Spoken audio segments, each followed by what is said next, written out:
ಕೋಲಾರದ ವೇಮಗಲ್ನಲ್ಲಿ ಭಾರತದ ಮೊದಲ ಖಾಸಗಿ ಮಿನಿ ಹೆಲಿಕಾಪ್ಟರ್ ಜೋಡಣಾ ಘಟಕಕ್ಕೆ ಪ್ರಧಾನಿ ನರೇಂದ್ರ ಮೋದಿ ಮತ್ತು ಫ್ರಾನ್ಸ್ ಅಧ್ಯಕ್ಷ ಎಮ್ಯಾನ್ಯುಯಲ್ ಮ್ಯಾಕ್ರಾನ್ ವರ್ಚುವಲ್ ಮೂಲಕ ಚಾಲನೆ ನೀಡಿದರು.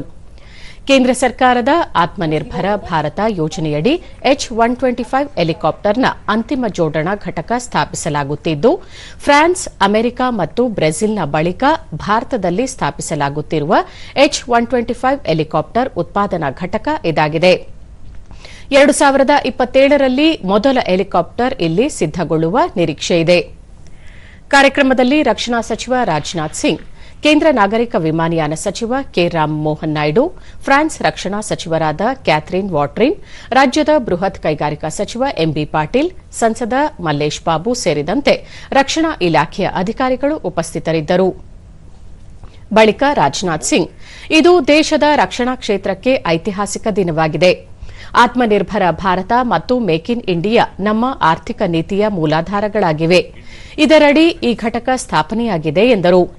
ಈ ಕಾರ್ಖಾನೆಯಿಂದ ಮೊದಲ ಹೆಲಿಕಾಪ್ಟರ್ 2027ರ ಆರಂಭದ ವೇಳೆಗೆ ಬಿಡುಗಡೆಯಾಗುವ ನಿರೀಕ್ಷೆಯಿದೆ. ಈ ಸ್ಥಾವರವು ಪ್ರತಿ ವರ್ಷ ಸುಮಾರು 10 ಹೆಲಿಕಾಪ್ಟರ್ಗಳನ್ನು ನಿರ್ಮಿಸಲಿದ್ದು, ಮುಂದಿನ 20 ವರ್ಷಗಳಲ್ಲಿ ಸುಮಾರು 500 ಹೆಲಿಕಾಪ್ಟರ್ಗಳ ಬೇಡಿಕೆಯನ್ನು ಪೂರೈಸಲಿದೆ. ಇದು ದುರಸ್ತಿ ಮತ್ತು ನಿರ್ವಹಣಾ ಸೇವೆಗಳನ್ನು ಸಹ ನೀಡುತ್ತದೆ. ಸಾವಿರಾರು ಕೌಶಲ್ಯಪೂರ್ಣ ಉದ್ಯೋಗಗಳನ್ನು ಸೃಷ್ಟಿಸುತ್ತದೆ ಮತ್ತು ಭಾರತದಾದ್ಯಂತ ಅನೇಕ ಸ್ಥಳೀಯ ಪೂರೈಕೆದಾರರನ್ನು ಪ್ರೋತ್ಸಾಹಿಸುತ್ತದೆ ಎಂದು ಸಚಿವರು ಹೇಳಿದರು.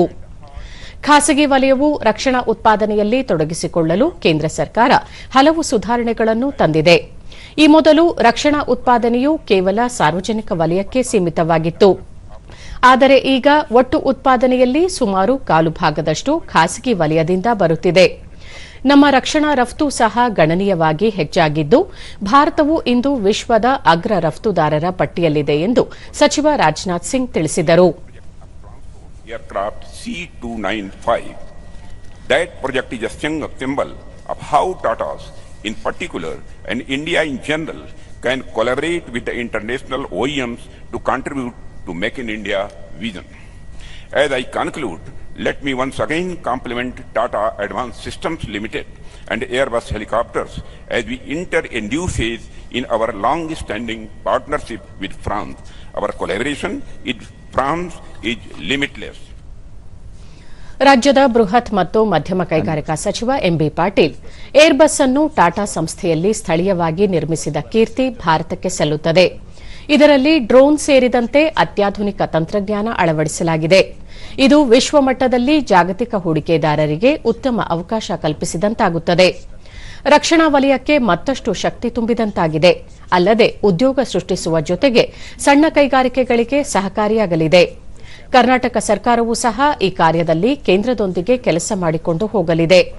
ಭಾರತೀಯ ವಾಯುಸೇವೆಗೆ ಒಂದು ರೂಪ ನೀಡಿದಂತಾಗಿದೆ. ದೇಶದ ಅಭಿವೃದ್ಧಿಗೂ ಸಹಕಾರಿಯಾಗಲಿದೆ ಎಂದು ಹೇಳಿದರು. ವಿಶ್ವಮಟ್ಟದಲ್ಲಿ ಜಾಗತಿಕ ಹೂಡಿಕೆದಾರರಿಗೆ ಕರ್ನಾಟಕವು ಒಂದು ಉತ್ತಮ ತಾಣವಾಗಿದೆ. ಹೆಚ್ಚಿನ ಹೂಡಿಕೆದಾರರು ರಾಜ್ಯದಲ್ಲಿ ಹೂಡಿಕೆ ಮಾಡುವ ಮೂಲಕ ಉದ್ಯೋಗಾವಕಾಶಗಳು ಹೆಚ್ಚಾಗಲಿವೆ ಎಂದು ತಿಳಿಸಿದರು. India's aerospace future is taking shape here, and Karnataka is proud to stand firmly at its core. As the nation strengthens self-reliance in critical aerospace and defense technology, our state will continue to work closely with the government of India and expand domestic manufacturing capability, deepen technological expertise, and contribute meaningfully to our shared vision of our nation. Thank you.